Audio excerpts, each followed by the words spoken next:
Natasha, I would like to know about your specific experience through this COVID part.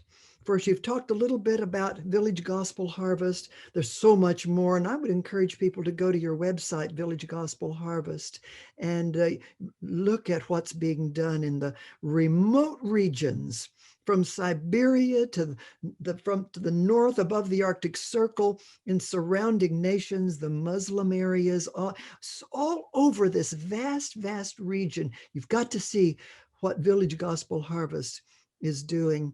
And of course, I want to just add that when we were there, Natasha, the very first, it was right after my mother passed.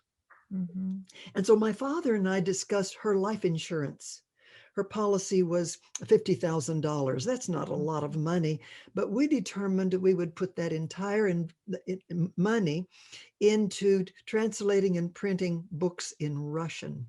So every city where we were giving free a set of 10 gospel-based books in Russian to these leaders. And what an impact that has. And I remember how you picked up on the value of those tools in many forms. And you began taking them to the far regions of the unreached of Russia. So this is the gospel, yet in printed page. But I want to say the materials are available, but you know what to do with good seed. And that is just tremendous. So this is what I want to ask you. In this season, the pandemic season of COVID-19, over these previous many months, I'm sure that you have been affected like we all have. Mhm. And one of the things I'm curious about is, in your context of ministry, have you observed anything specific or learned anything that is a valuable lesson that you could pass on? Yes, and because we all, as a leaders here, we all are, you know, we had a lot of time to rethink, restructure, reorganize our life, and this is what I've learned. You know, there are a lot of lessons that I've learned and things that I, um, pondered upon. But I think the first would be that.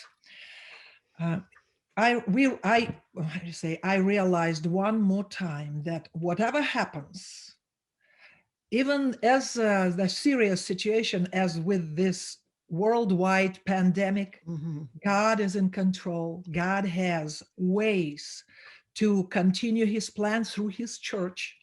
He opens new venues for us to continue our work, preach the gospel, fulfill Great Commission, preach the gospel, and make disciples.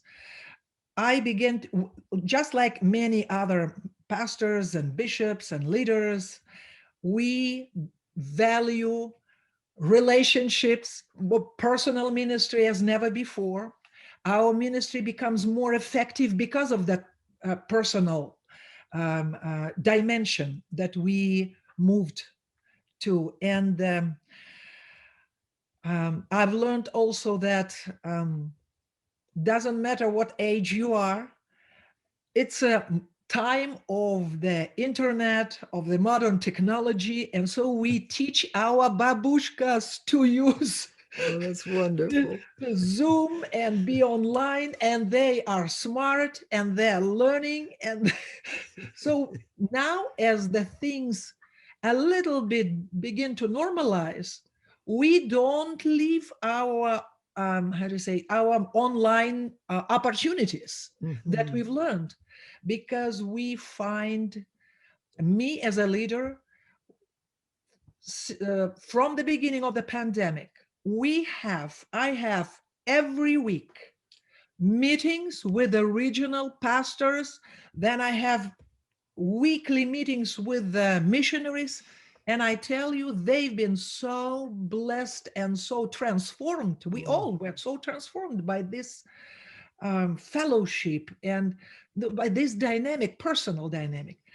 And we still have, um, our churches didn't diminish. Our churches evangelists are finding ways how to communicate the gospel via internet, etc. But still, there is that personal interaction also. It is wonderful. And I do believe that, God brings out of these crises lessons for the church. He never abandons us. Mhm. And so the things we're learning will never be abandoned. They'll be added to whatever we do in the future. But what you have stated about the personal involvement, that's what Jesus was. He That's was true. personal. He was there. He could touch people. They could touch him. This is so wonderful. Now, Bishop, you have been such a blessing. Thank you for sharing these things. And again, for our listeners, go to her website and learn more. Remember, the ICCC.org.